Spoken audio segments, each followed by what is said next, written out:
Grace, how did you come to Trinity? I know you weren't born here and this isn't your home congregation. Well, I had my first call to Jackson, Michigan. I taught there up in Michigan area for 5 years. And then married, had children there, and then Barry lost his job, so we moved here to Toledo. We had 2 job offers, but this one was the only one that gave us a Lutheran day school, and that was a priority.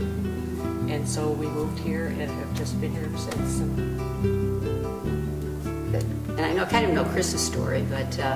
Well, I just say I've been here forever because, when I look back on it and knowing that I went here to grade school, my mother went here, my father went here, my grandparents, my mom's mom, my dad's dad, and even some of my great-grandparents. So it's, we've just been here, I think, forever. So it was very nice to be able, as I was teaching in Chicago and got a call from Chuck Weiss, who was principal, and said, "You're going to come back here and teach?" And I said, "Well, sure." So, and been here ever since, and never thought that would be, that I would be here this many years and kind of. Now, what year was that? That I came back here? Yes, that he called you. That was in 1973, because I had taught for the year in Chicago, and didn't have any plans of leaving there, but the call home was a big one. You were probably about the same. Well, mine is similar, and I always like to tell the story of how when people today, they say, well, you got a call to come someplace. I literally got a phone call. Lynn and Bob Christian were teaching at that time at Trinity. Lynn was the first grade teacher. I think Bob was in 6th grade. And I was teaching in Detroit, and that was my first call up at St. John, Detroit. And one evening, probably like on a January evening, I literally got a phone call, and it was from Chuck Weiss, and this was in '77. And he said, Bonnie, this is Chuck Weiss. We're at a school board meeting. Would you like to teach 1st grade next year?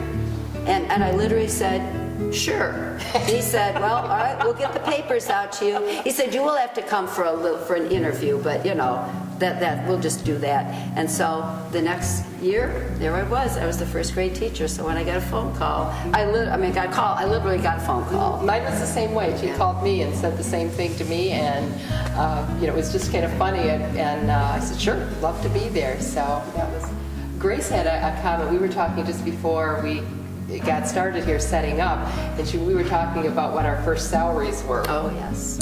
Mine was $4,800 for 10 months, but I did get a raise in January to a little over $5,000.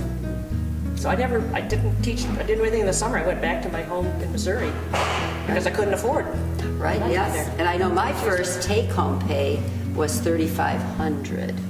And same thing in Detroit. My parents used to come up once a month and take me grocery shopping because it was hard to make that stretch with everything. Yes. And I think mine was 55.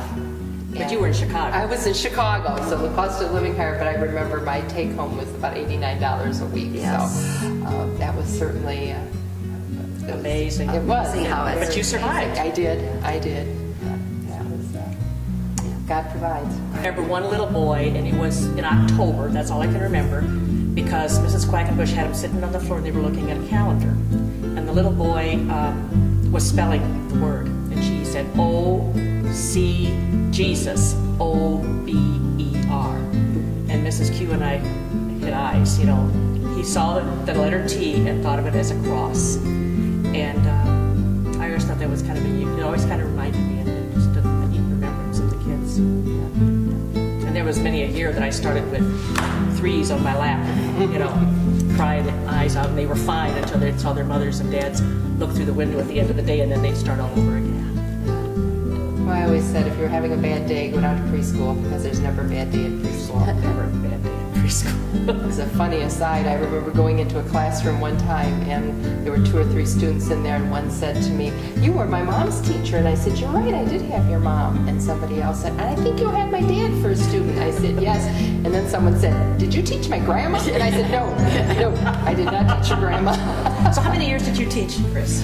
Well, altogether, at 37, teaching and principal. I taught in Chicago for a year, then I taught kindergarten here for 6 years, and then I took a little hiatus when Aaron was born, and then came back and taught 13 years, I think it was actually when I taught second grade, and then a year when I was teaching upper grades and being principal, and then principal for 16. So it's been a long career here. I think about that, when you think about memories and things, and I think about not only my vocation memories are tied here, but everything, that I remember watching when Challenger went up and exploded. I was watching that with a third grade class, and when 9/11 happened, all of those things in life, I've been in this building, and so all of it is so tied together that it's just kind of hard to separate anything out. It's just been my life. Bonnie and I will sometimes just be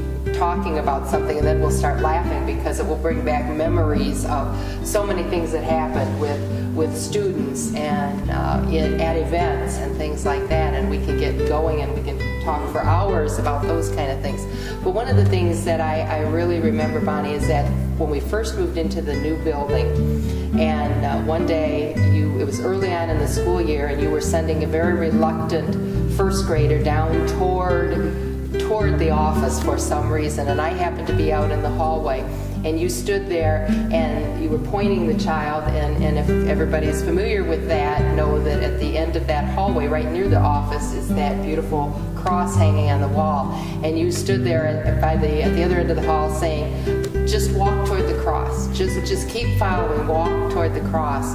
And I think that's so important, because I think that's truly what we do here, is we point children toward the cross, and then we keep encouraging them and urging them on to follow the cross. And I think that's so important, but that's what Trinity is.